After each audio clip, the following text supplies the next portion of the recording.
אמ, אוקיי, אני רואה שמצטרפים עוד אנשים, אז נמתין עוד דקה.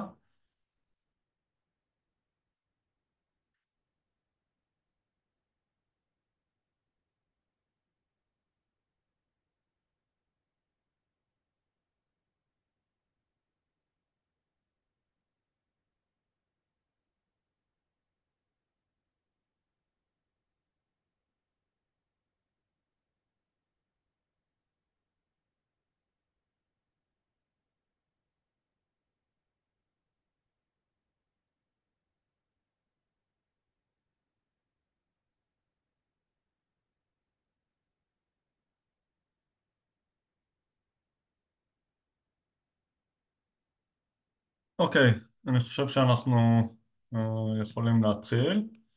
אז שלום, אני גדי הרצלינגר, אני חבר סגל בבית הספר לארכיאולוגיה ותרבויות ימיות באוניברסיטת חיפה, ואני שמח לפתוח את ההרצאה הכמעט אחרונה בסדרת ההרצאות הפופולריות שלנו לקהל הרחב.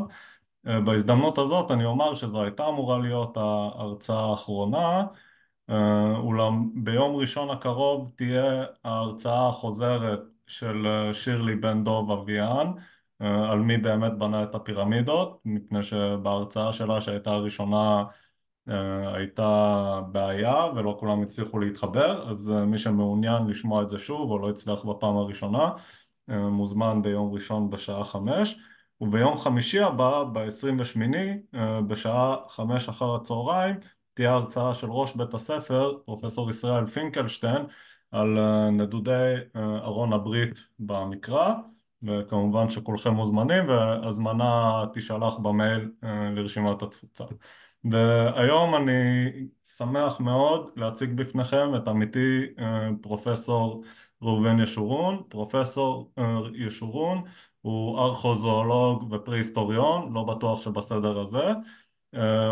הוא חוקר את עצמות בעלי החיים המאובנות באתרים ארכיאולוגיים, ודרכם לומד על מגוון רחב של נושאים באבולוציה של האדם, כמו הציד האנושי, ראשית התיישבות הקבע ופרה-היסטוריה של המזרח התיכון בכלל ואזור הכרמל בפרט. בין הפרויקטים העיקריים שהוא חוקר, חפירות בטרסת מערת אלוהד בנחל מערות, באתר הנטופי, חפירות באתר האפי-פלאוליטי בנווה דוד, בכרמל, וניתוח מכלולי העצמות ממגוון אתרי פלאוליט תיכון, כמו עין קשיש, מערת מסליה, כמו גם הארכיאולוגיה של הפלאוליט העליון, דרך המחקר של שרידי בעלי החיים ממערת מנות, והיום הוא יציג בפנינו את יישובי הקבע הראשונים של האדם הקדמון בהיבטים הפרה-היסטוריים שלהם. אז ההרצאה תימשך 45 דקות, ובשל אורכה לא יהיו שאלות. אז ראובן, בבקשה, בכבוד. תודה רבה, גדי. שלום לכולם. אני רואה פה כמה שמות מוכרים ונחמד להיפגש. אמ, אז באמת אני מתכנן לדבר כ-45 דקות, אולי קצת פחות. אני כן אגיד שמי שאחר כך רוצה להמשיך ולדבר ולדון, אז בשמחה. אני עוד אהיה זמין אחר כך, אבל אפשר כמובן לשחרר את מי שהספיק לו.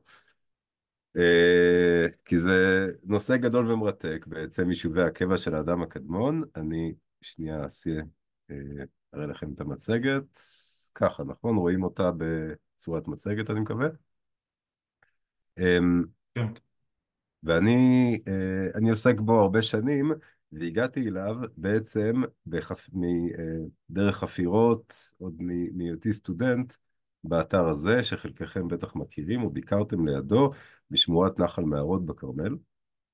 האתר, אחת המערות שם, שנדבר עליה קצת יותר בפירוט, מערת הנחל, מערת אלמד, המערה עם הסרט, למי שמבקר בשמורה. יש במערה ובטרסה הטבעית שלפניה אתר חשוב מאוד, מתרבות שהארכיאולוגים קוראים לה התרבות הנטופית. אנחנו נדבר על הדבר הזה כאיזושהי דוגמה למהפך מאוד מאוד מעניין בעיניי בתולדות האדם.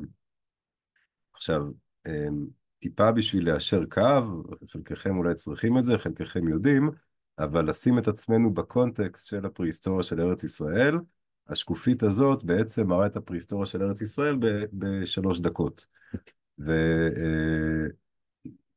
ובשביל להבין על מה אנחנו מדברים. כמו כל דבר, הפרהיסטוריה בישראל מתחלקת לשלושה חלקים: תקופת האבן הקדומה, או התקופה הפלאוליתית, תקופת האבן החדשה, התקופה הנאוליתית, ותקופת האבן והנחושת, החלקוליתית. לא משנה כרגע את האטימולוגיה של השמות המוזרים האלה, אבל לענייננו, בהכללה, התקופה הפלאוליתית זו תקופה מאוד מאוד מאוד ארוכה, יותר ממיליון שנה, שבה כמעט כל בני האדם בעולם, אורח החיים שלהם, עם תהפוכות גדולות פה ושם, אבל בגדול אורח חיים נשאר דומה, אורח חיים של צעדים לקטים, נעבדים בקבוצות קטנות. זאת אומרת, אנשים התקיימו מציד של חיות בר ולקט של צמחי בר, ביחסים משתנים לפי הסביבה שלהם, וכמעט תמיד נדדו בעקבות המשאבים האלה, מפני שהם משתנים מבחינה מרחבית ומבחינה עונתית, וברוב המקרים אי אפשר או לא כדאי להישאר באותו מקום אם אתה לא מייצר מזון. צריך ללכת בעקבות האוכל ובעקבות המשאבים האחרים כמובן. אורח חיים כזה הכתיב חברות פשוטות במרכאות. לא פשוטות כי הם היו אנשים שונים מאיתנו בהכרח, כן? היו גם אנשים שונים מאיתנו, אבל גם אנשים בדיוק כמונו, הומו ספיאנס, פשוטות מהבחינה שאין כל כך צבירת רכוש, כי אפשר לקחת אותו, ויש חבורות קטנות, ולא עושים הרבה ילדים, וחיים בצפיפות אוכלוסייה נמוכה למדי. אחר כך, התקופה הנאוליתית שאתם רואים פה, תקופת האבן החדשה, זה תקופת המהפכה החקלאית, שבוודאי שמעתם. האדם שמתיישב בכפרי קבע גדולים, מתחיל לגדל יבולים ולבעט בעלי חיים, זה בעצם בסיס הציביליזציה שלנו היום. כולנו, להזכירכם, לא משנה מה אתם עושים בחיים, כולכם חיים בציביליזציה חקלאית, אנחנו 99.9% מהזמן מתקיימים על מה שהחקלאים מגדלים בשבילנו. אז נורא חשוב להבין אותה. ובין שתי התקופות האלה, בתקופה הפלאוליתית והנאוליתית, יש, כמו שאתם רואים פה, שלב מעבר מרתק, שהארכיאולוגים קוראים לו התקופה האפי-פלאוליתית, מעל הפלאולית, בערך מ-24,000 עד 12,000 שנים לפני זמננו. בתקופת המעבר הזאת החלו לצמוח חברות מורכבות יותר, שבסופה מתחילה ישיבת הקבע, ועל זה נדבר היום, ולכן זה במסגרת אדומה. אז אם אני לוקח את המסגרת האדומה הזאת, ועושה מעין ציר זמן מאוד מפושט, בין שהולך משמאל לימין, ואז יש לנו בין הפלאולית, תקופת האבן הקדומה, צעדים לקטים ניידים, לנאולית, עיקרים יושבי קבע, יש לנו את האפי-פלאולית, ובסוף התקופה הזאת יש את התופעה הארכיאולוגית, שאנחנו קוראים לו התרבות הנטופית. למה קוראים לו ככה? אנחנו לא יודעים איך האנשים האלה קראו לעצמם, כי מדובר בפרה-היסטוריה לפני שהומצא הכתב. בהערת אגב חשובה, כמעט כל התהפוכות המעניינות בתולדות האנושות הרי קרו לפני שהומצא הכתב. בשביל ללמוד אותם, אין היסטוריה, אין מקורות כתובים, צריך ללכת ולחפור ולמצוא את מה שאנשים השאירו אחריהם, ואת זה אנחנו עושים פה בבית הספר לארכיאולוגיה. אז בגלל שאנחנו לא יודעים איך האנשים קראו לעצמם, בוודאי אלה הם איזשהו שם, אלה אנשים כמונו, הומו ספיאנס, עם טכנולוגיה אחרת ואורח חיים אחר, אבל אנשים כמונו, אז בוודאי היה להם שם ואולי כמה שמות לעצמם ולקבוצות שלהם, שלא נדע אותו לעולם, עד שמישהו ימציא מכונת זמן אולי. אז אנחנו בכל זאת, לשם הנוחות, קוראים לתופעות האלה על שם המקום הראשון שבו התגלו. במקרה שלנו, ואדי נטוף. כבר נדבר על זה. אני אתחיל טיפה מהסוף. אנחנו יודעים, אחרי כמעט 100 שנות מחקר של התופעה הזאת, התרבות הנטופית, שהתחילה לפני 15,000 שנים, אצלנו, בישראל, בסוף האפי-פלאולית, אנחנו מכירים משהו כמו 60 אתרים, באזור של הלבנט, פחות או יותר. זאת אומרת, מחצי האי סיני בדרום ועד סוריה, צפון סוריה בצפון, כשאתרים עדיין הגדולים והעשירים והמגוונים ביותר נמצאים בדרך כלל בכרמל ובגליל ובאזורים הסמוכים אליהם. והתמונה הנפוצה במחקר של התופעה הזאת היא של צעדים לקטים, כמו קודם, אבל משוכללים יותר מקודם, עם אורח חיים מורכב יותר, עם חברות מורכבות ומעניינות יותר, שהם מצד אחד יושבי קבע, ואולי על סף החקלאות. ובעצם על זה נדבר היום, למה, איך גילו את התופעה הזאת, איך הגדירו אותה, במידה רבה על סמך החפירות באתר הזה שהצגתי, מערת הנחל, בנחל מערות, ואיך בעצם הגיעו למסקנה, או הגענו למסקנה שאני תומך בה, שמדובר במשהו חדש לגמרי, שלא היה קודם, אנשים שהחלו להתיישב קבע, לראשונה אפשר להגיד בתולדות האנושות, והעניין הגדול במחקר התרבות הנטופית, זה הדבר הזה. זאת אומרת, באמת קשה להפריז במהפך, שאחרי מיליוני, לכל הפחות מאות אלפי שנים, שהאדם, או מיני אדם, טיפוסי אדם שונים, כמו בציור היפה הזה, של חבורה ניאנדרטלית במקרה הזה, זה ציור גנרי, פלאוליטי כזה, של אנשי המערות, עם או בלי מירכאות, שהולכים ויושבים במערות ובאתרים שמחוץ למערות, ושולטים באש, והולכים וצדים, ואוספים צמחים, ומתקיימים, ועושים כל מה שאנשים עושים, אבל בצורה הרבה יותר פשוטה אפשר להגיד. ואז אנחנו ארכיאולוגים באמת, זה סיפור נורא מעניין, מוצאים את חודי החניתות שמסודתים מצור של הכלים שלהם, וכלי הצור האחרים שהם השתמשו בהם, ואת העצמות המאובנות שגדי הזכיר של בעלי החיים, שהם אכלו, שגררו למערה ואכלו אחרי שצדו, ולפעמים גם שרידי צומח, ולפעמים שרידי מדורות, ולפעמים אפילו את שרידיהם ממש, אם הם קברו את המתים, וזה ישתמר. אבל בגדול זה ארכיאולוגיה סופר מעניינת, אבל קצת דלה בממצא, שכולל בעיקר כלי אבן ועצמות מפוצחות. וכך זה המשיך מאות אלפי שנים. וכאשר חופרים אתר נטופי, וזו בעצם הייתה ראשית העניין שלי בדבר הזה, עוד לפני הרבה זמן כשהייתי סטודנט, כבר חופרים דברים כאלה. אתם רואים כאן מלפני כמה שנים, את החפירה שלנו בטרסת מערת הנחל, בנחל מערות, עם סטודנטים מאושרים מהחוג לארכיאולוגיה, שיושבים בעצם בתוך מבנה גדול מאוד. הנה אני אעשה פוינטר, אני מקווה שרואים. אנחנו נראה את זה עוד מעט, יש פה קיר, יסודות של קיר, אבן גדול, במתווה מעוגל כזה, ועוד קיר, ועוד איזושהי ערימת אבנים גדולה כאן, עם הרבה דברים שרופים. נראה את הדברים האלה יותר טוב אחר כך, אבל מתחילים לחשוף בתים של ממש, אלה אנשים שכבר בנו בתים. אז אם אני אגיד בעצם למה מרתקת אותי התרבות הנטופית, ועל מה נדבר היום, בעיקר, היא מרתקת בגלל שני דברים עיקריים. קודם כל, זו התאמה כלכלית, חברתית, ייחודית לישיבת קבע, שלא הייתה קודם לכן, כי הציידים לקטים בפלאולית כמעט אף פעם לא ישבו קבע, ומצד שני, אחריהם, קצת אחריהם, לא מיד אחריהם, מדובר כבר על ישיבת קבע מסוג אחר לגמרי, על איכרים, על אנשים שיש להם יבולים ויש להם עדרים, ויותר מובן מאליו מבחינתם לזוז מעט, או לא לזוז. אז אנחנו מדברים על שלב מאוד מאוד מעניין. בעולם כן מוכרים מקרים אחרים של ציידים לקטים יושבי קבע, אבל הם ספורים, והם כולם מוכרים הרבה יותר מהנטופית, בדרך כלל קשורים לקונטקסט אחר לגמרי, כמו דייגי הסלמון בחוף הצפון-מערבי של קנדה וכן הלאה. והסיבה השנייה שהנטופית מעניינת, היא מעניינת מספיק בפני עצמה, מהסיבה שאמרתי, אבל הנטופית הייתה ממש לפני המהפכה החקלאית, כמו שהזכרתי קודם. המהפכה החקלאית, או המעבר לחקלאות, התחיל בעולם בכמה מוקדים, שמסומנים כאן במפה הזאת בירוק. המוקד הקדום ביותר, אולי החשוב ביותר, החל מלפני בערך 11,000 שנה, היה כאן בירוק הסהר הפורה, שאנחנו נמצאים בקצה הדרום-מערבי שלו, נכון? הקשת הפוריה שהולכת בערך מישראל בדרום, דרך טורקיה בצפון ועד איראן במזרח.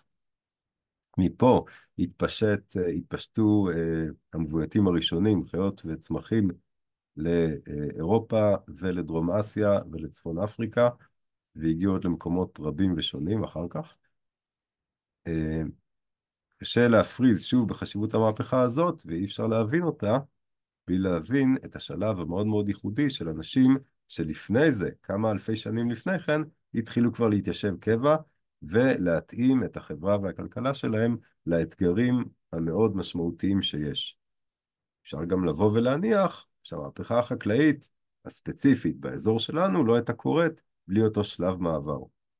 זה לא בהכרח נכון לכל המהפכות החקלאיות בעולם, אבל לא ניכנס לזה כרגע. קיצור, אני חושב שתי סיבות מספיק טובות להבין את התרבות הנטופית.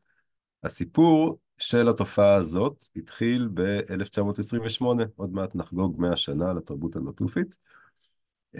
במקום הזה, מערת שוקבה, שנמצאת רחוק מרמאללה, בוואדי נטוף, שמתנקז לאיילון, אני חושב.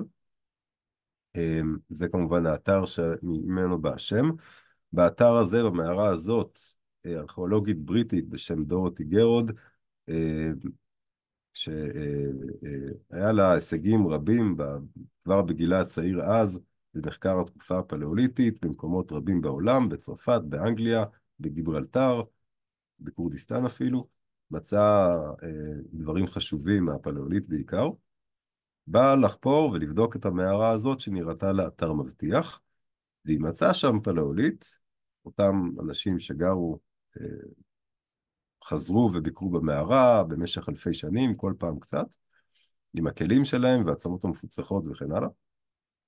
אבל מעל זה היא מצאה משהו שונה, שהיא לא הכירה קודם.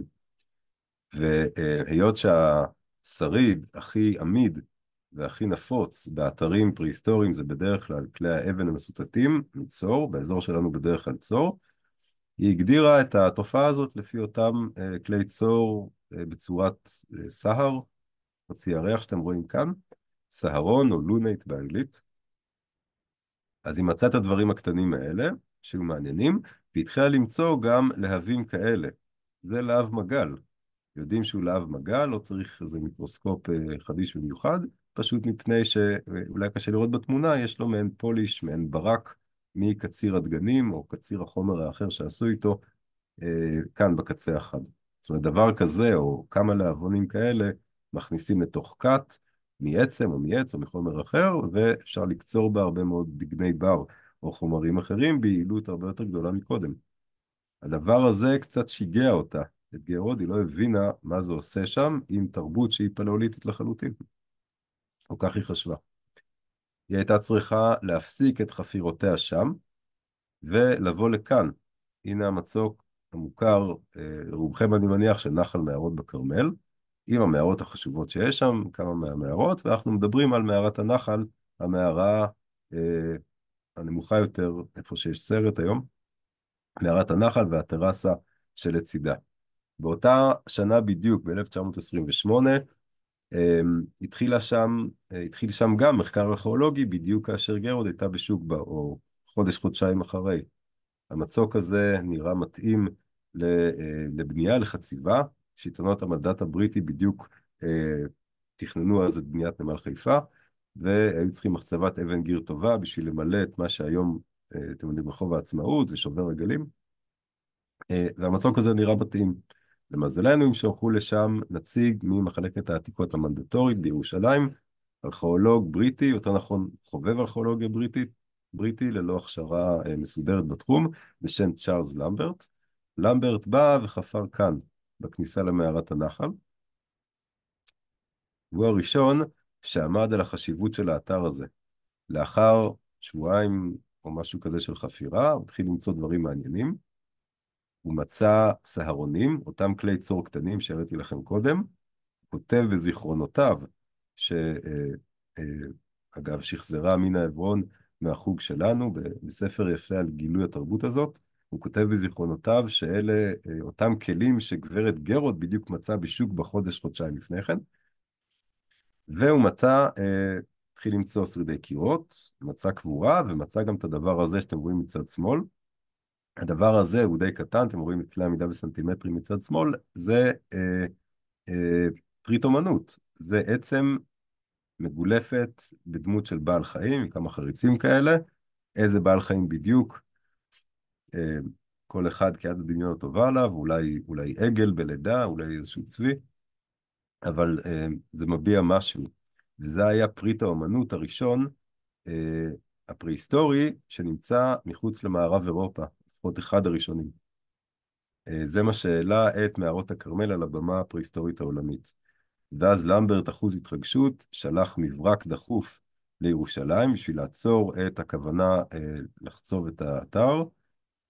אתם רואים את התאריך פה, מ-1928, Found carved bone, animal head, Paleolithic, great importance. זאת אומרת, מצאתי עצם מגולפת, ראש חיה, פלאוליט, חשיבות עצומה. במברקים כמובן שילמו לפי מילה, נכון? לכן הסגנון הקצרני והחסכני. המברק הזה בעצם הציל את האתר, ומנהלי מחלקת העתיקות המנדטורית שלחו למקום הזה את דורותי גרוד, הפרה-היסטוריונית המוסמכת ה- ביותר, או המנוסה ביותר שהסתובבה אז בארץ. אמרו לה לסיים בשוקבה בוואדי נטוף ולבוא לכאן.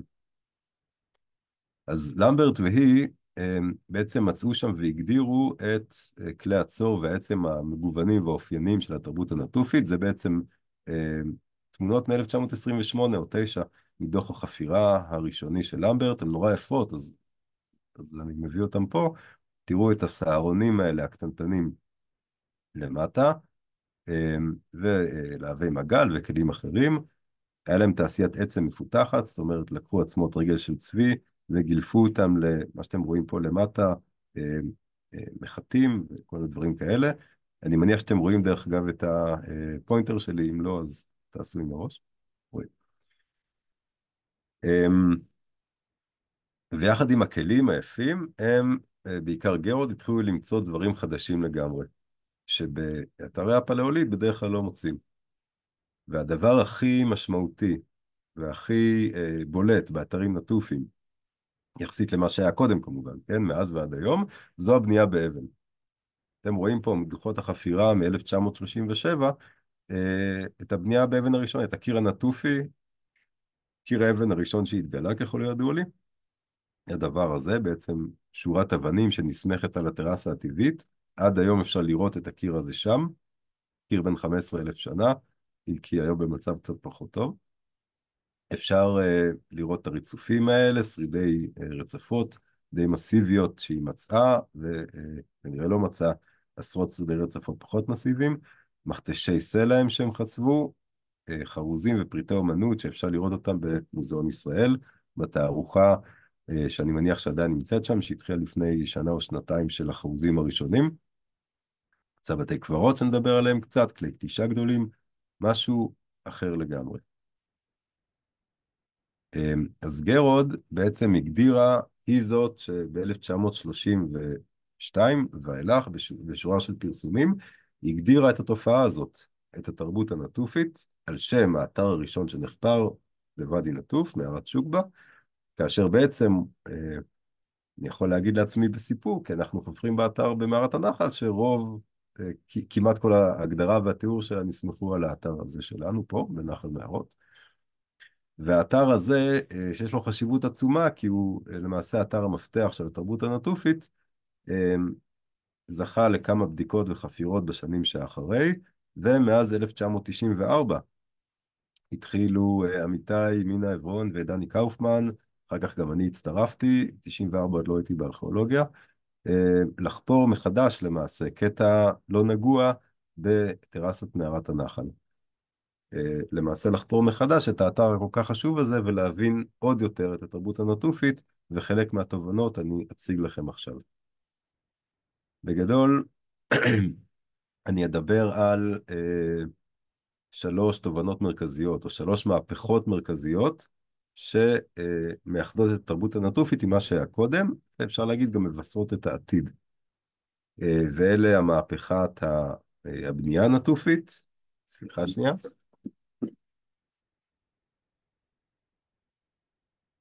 כן, אני מתנצל, יש פה במשרד טיימר מעצבן כזה של החשמל שמכבה את האור כל חצי שעה או שעה. מהפכת הבנייה הנטופית, מהפכת הכלכלה הנטופית והמהפכה החברתית הנטופית. כל שלושת הדברים האלה מראות שיש לנו עסק עם משהו חדש, כמו שאמרתי, חברה ייחודית מאין כמותה בפרהיסטוריה של ארץ ישראל או בכלל, של צעדים לקטים יושבי קבע. אז כמו גרוד, גם אנחנו בחפירה שלנו בטרסת מערת הנחל מוצאים שרידי בנייה מאוד מאוד מרשימים וייחודיים. וזה איפה שראיתם את הסטודנטים חופרים קודם, מתחם גדול ויפה, עוד מעט תראה את הפרטים שלו, של בנייה.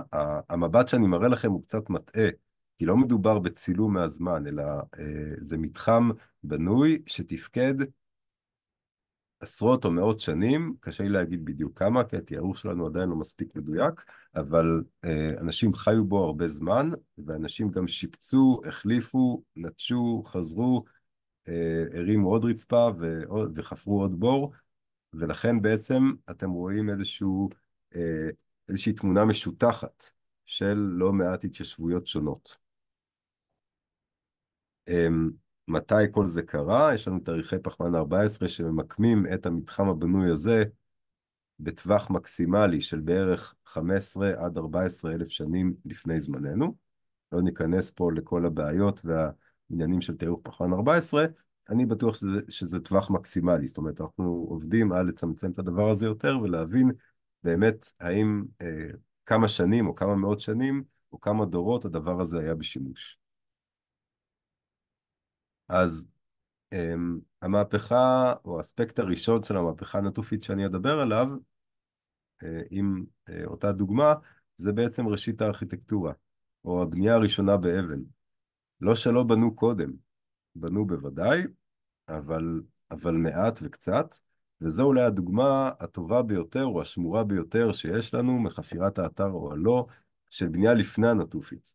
האתר הזה שחפר דני נדל מהחוג שלנו, על גדת הכנרת הקדומה, בעצם הוא מצא בורות כאלה, חפורים בטין הלבן הזה, שתצורת כנרת. זה בעצם בכתות שרופות, זה סכך, חפרו איזה בור רדוד, כיסו אותו במין מבנה כזה שאתם רואים מימין את השחזור של סכך, של עצי צפצפה ודברים אחרים, ובפנים ישבו ועשו כל מיני פעילויות. דוגמה יוצאת מן הכלל של בנייה, במקרה הזה לפני 23,000 שנה. רוב האתרים הפלאוליטיים, צריך להגיד, אין דברים כאלה בכלל, זאת אומרת, כנראה היו, אבל לא השתמרו, זה מה שמוצאים. אז סוכה כזאת היא מדהימה, זה לא מקום שיושבים בו יותר מכמה שבועות במקרה הטוב. זו מהפכת הבנייה הנטופית. Okay, זה כהשוואה, אחת הדוגמאות המרשימות מהאתר עינן, עין מלאכה, שנמצא בעמק החולה, ליד עינות עינן. אבל אתם רואים שעדיין עושים דברים עגולים או סגלגלים, ועדיין חופרים טרסות ובורות באדמה ומדפנים אותם באבנים, אבל מדפנים אותם באבנים. זאת אומרת, ובונים בנייה בת קיימא. בונים באבן, מרצפים לפעמים באבן, בונים כאלה תושבות עמודים מאבן, והנה השחזור של הסיפור הזה. זו קונסטרוקציה אדירה, מבנה במפתח של 9 מטרים בערך, שאולי שימש גם לפעילות שיתופית, קהילתית כלשהי, לאו דווקא מבנה של משפחה, יש גם מבנים קטנים יותר, יש מגוון של מבנים בנטופית, שהמשותף לרובם שמדובר בסדר גודל אחר לגמרי. בנייה באבן, בנייה שנשארת לשנים. אז הנה מבט על אחת השלבים בחפירה שלנו. חזרנו לטרסת מערת הנחל, זה במבט על, כן, כאילו אנחנו טסים מעל, הקיר שראיתם קודם, הסטודנטים שישבו וחפרו כאן. אז מה שאנחנו, אם אני קצת מנסה לעשות סדר בראש ולהדגים את האתגרים שיש לנו בחפירה גם כן, מדובר בקיר טרסה גדול, שנסמך על מדרגה טבעית בסלע האם בעצם. יכול להיות שזה היה, כמו בדוגמה שהראיתי קודם, קיר של מבנה מאוד גדול, אבל אנחנו לא יודעים.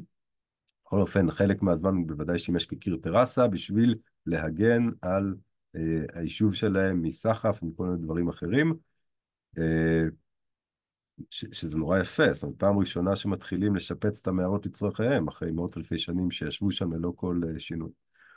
ואז בתוך המתחם הגדול הזה, שהקיר הזה תוחם, יש עוד קירות, עוד שרידי קירות ורצפות, הנה קיר די מסיבית פה, די מסיבי באדום, ויש מבנים, אחד המבנים השמורים ביותר, מצוין בקיר הזה, קיר איפה שכתוב וול 2, כאן, אתם רואים את שורת האבנים היפה.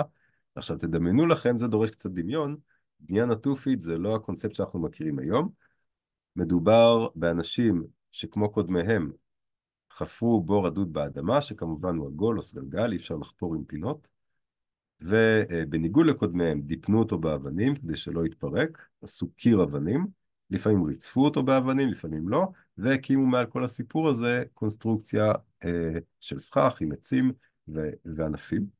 מה שיש לנו בארכיאולוגיה זה בדרך כלל את הבורות המדופנים האלה. אז זה בדיוק בור מדופן כזה. הנה רבע מהקיר השתמר יפה, או רבע מההיקף של המעגל, והשאר לא השתמר, אבל הצלחנו לשחזר אותו, את המתאר המשוער, לפי הרצפה שדווקא כן השתמרה. יש פה ריצוף, לא ריצוף שיש איטלקי, אבל בכל זאת ריצוף עם הרבה אבנים קטנות ודי זהות בממדים שלהם, שמראה את המתאר של הבית, בית קטן, 2.5-3 מטר קוטר, שאולי השתמשו בו לצריכת מזון מדי פעם, אולי שינה וכל מיני דברים שקשה לנו לראות. באמצע יש מתקן נוסף, שאנחנו משחזרים פה תושבת עמוד, זאת אומרת, תדמיינו בפתח שלו מעין עמוד שעומד ותומך את הסכך. ובמקביל לזמן פחות או יותר, לזמן הקיום של הבית הזה, יש כל מיני ערימות של אבנים ואפר ואשפה, תכף נראה כמה דוגמאות, מחוץ לבית, שבוודאי יהיו אזורי פעילות שונים. זאת אומרת, אפשר לדמיין פה, למעשה, וללכת לבחון את ההיפותזות האלה בניתוח של הממצאים שלנו, מה עשו בתוך הבית ומה עשו מחוץ לבית.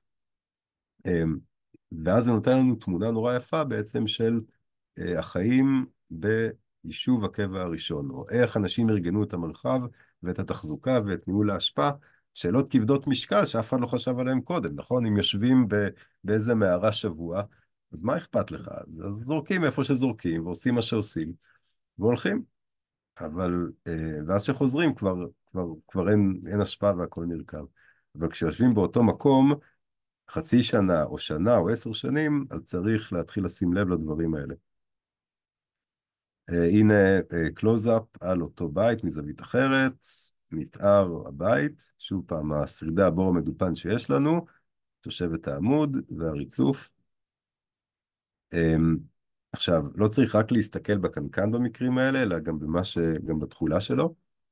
מה שיפה בארכיאולוגיה הנטופית, זה שיש שם המון המון השפעה. זאת אומרת, הבתים האלה מלאים, מפוצצים בשרידי זרעים מפוחמים, קונכיות שהם אספו, כלי צור שהם סיטטו והשליכו שם, פסולת ייצור של חרוזים, והמון המון עצמות בעלי חיים, חלק גדול מהם שרידי צריכה, שפשוט השליכו שם. זאת אומרת, לנטופים אולי זה לא היה נעים כל כך לחיות בתוך הרמה של השפעה, אבל לנו ארכיאולוגים זה דבר נפלא.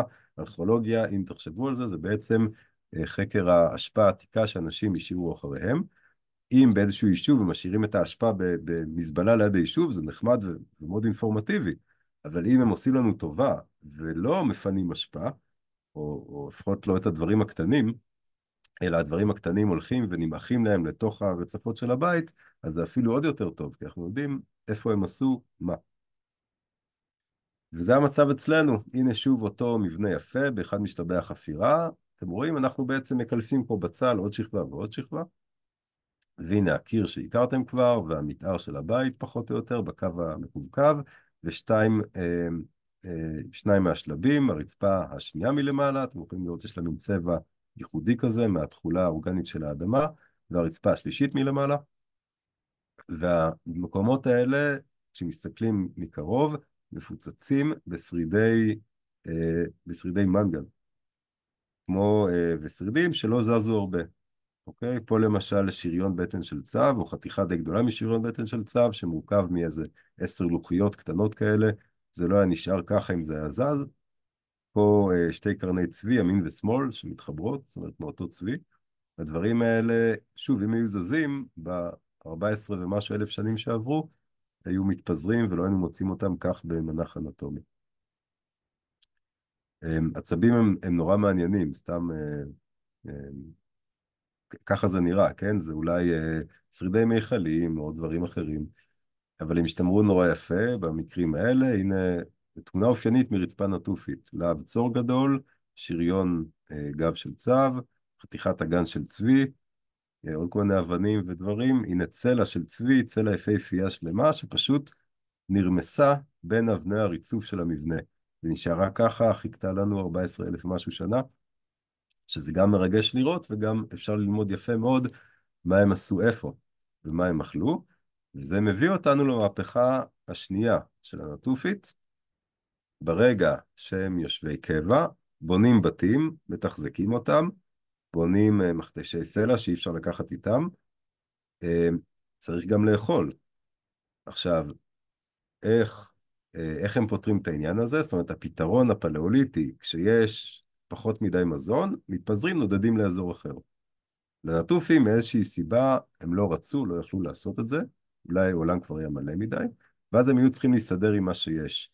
והם התחילו לגוון את הכלכלה שלהם במאמצים לא קטנים, לשיאים שלא נראו קודם, ולא כל כך גם נראו אחר כך, לעתים נדירות.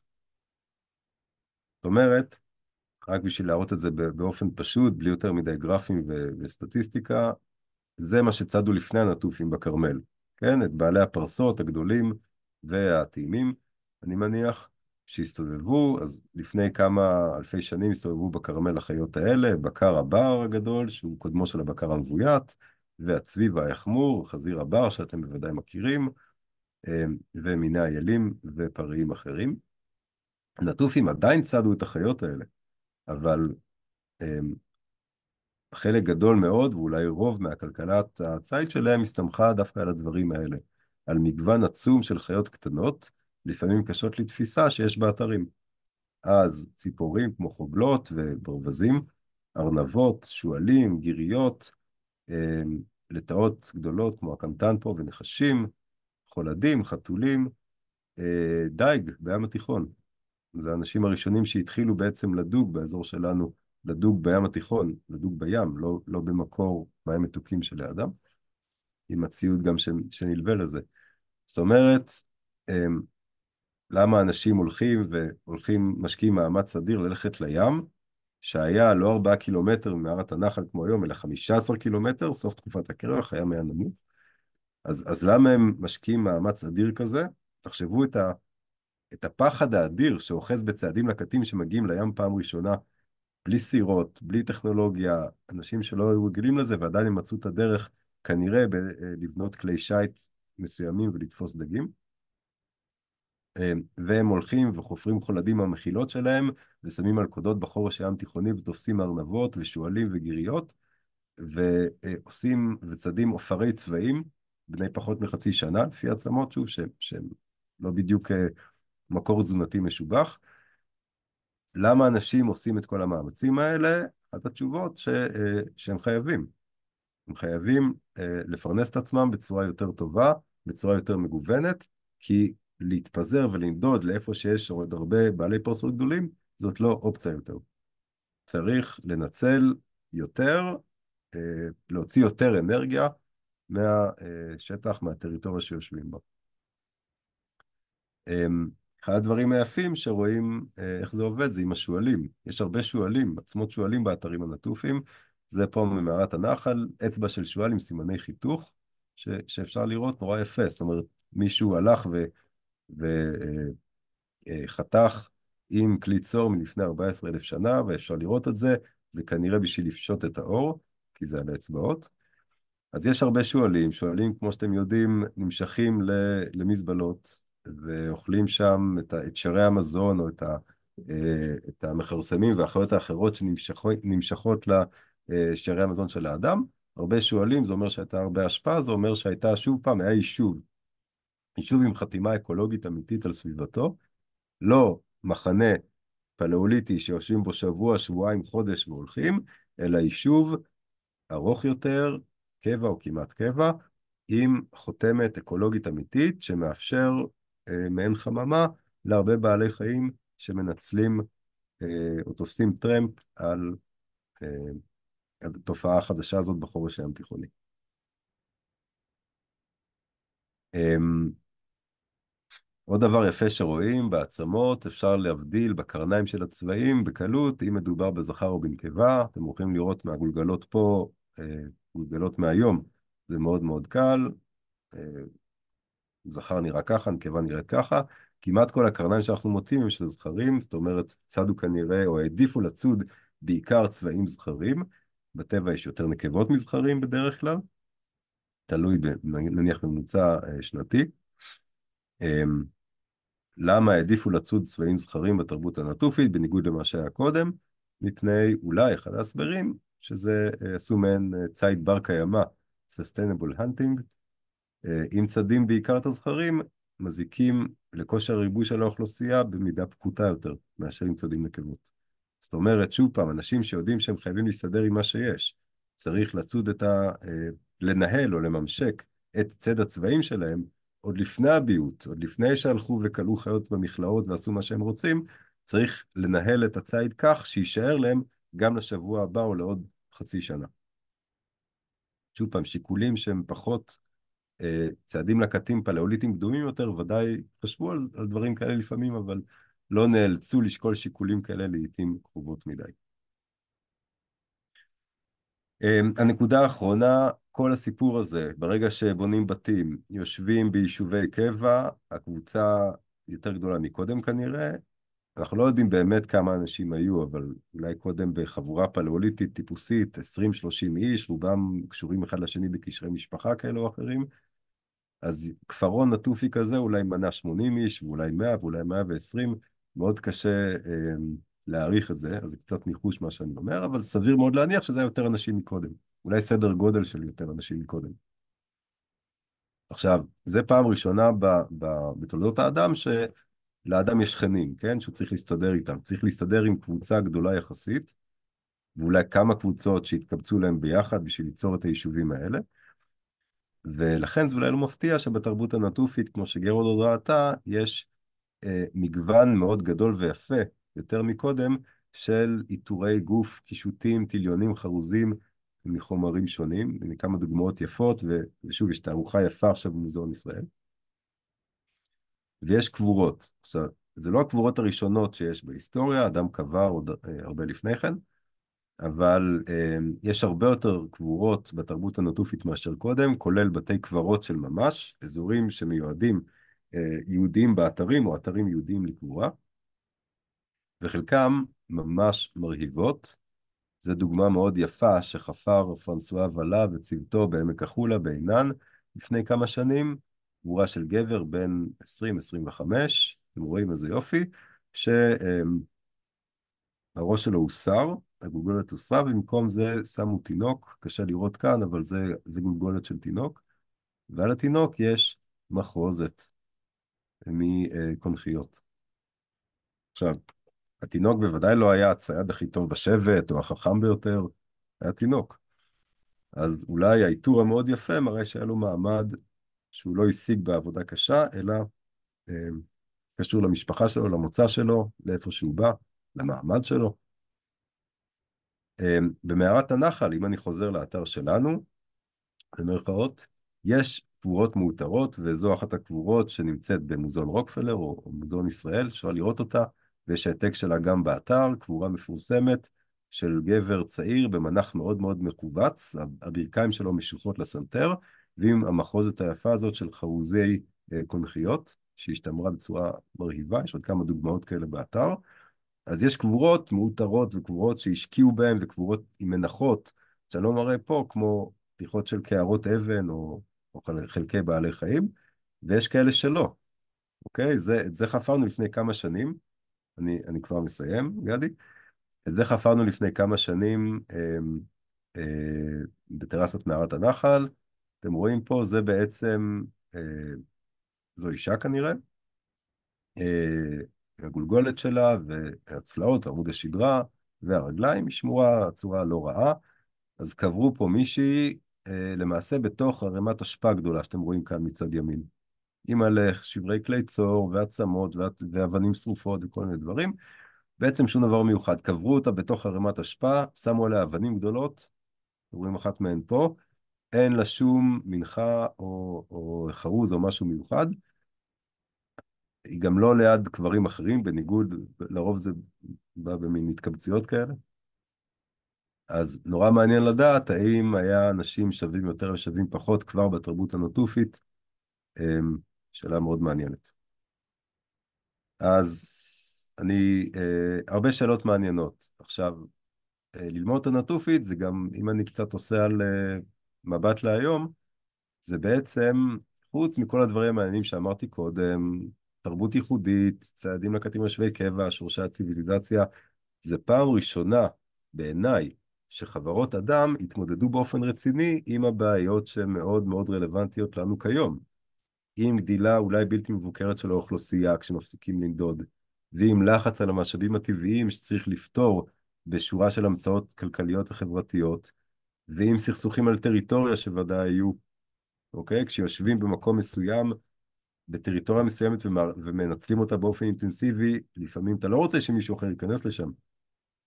ועם ניהול כמויות גדולות של השפעה שהיה באתרים, את כל הדברים האלה רואים בתרבות הנטופית, במעין, אם תרצו, מודל פשוט יותר. עדיין, לא מדובר פה על כל מיני דוגמאות מההווה שעדיף לא להזכיר כרגע, אלא על חברה כזאת מעניינת של כמה יישובים בחורש הים התיכוני ומסביבו,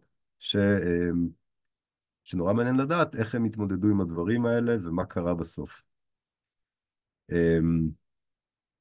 אני חושב שנסיים פה. אם אתם כמובן רוצים להמשיך לחפור בנושא מבחינת מעשית או דימויית, תמיד אפשר להצטרף אלינו לתואר ראשון או שני, אף פעם לא מאוחר, ונשמח לשמוע מכם למי שרלוונטי. תודה רבה. תודה רבה, ראובן, על ההרצאה המאלפת והמעניינת הזאת. ובסדר, אנחנו נסיים כאן את הזום, אבל כמו שראובן אמר, אפשר, או שאתה רוצה להישאר בזום? או... אני פשוט יכול, אפשר להפסיק את ההקלטה, ואני פשוט אוקיי, יכול אז להישאר אנחנו פה נפסיק עוד את כמה דקות, ההקלטה אם למישהו יש ונאפשר שאלות לכם או... להוריד השתקה מעצמכם, Mhm. ומי שירצה להמשיך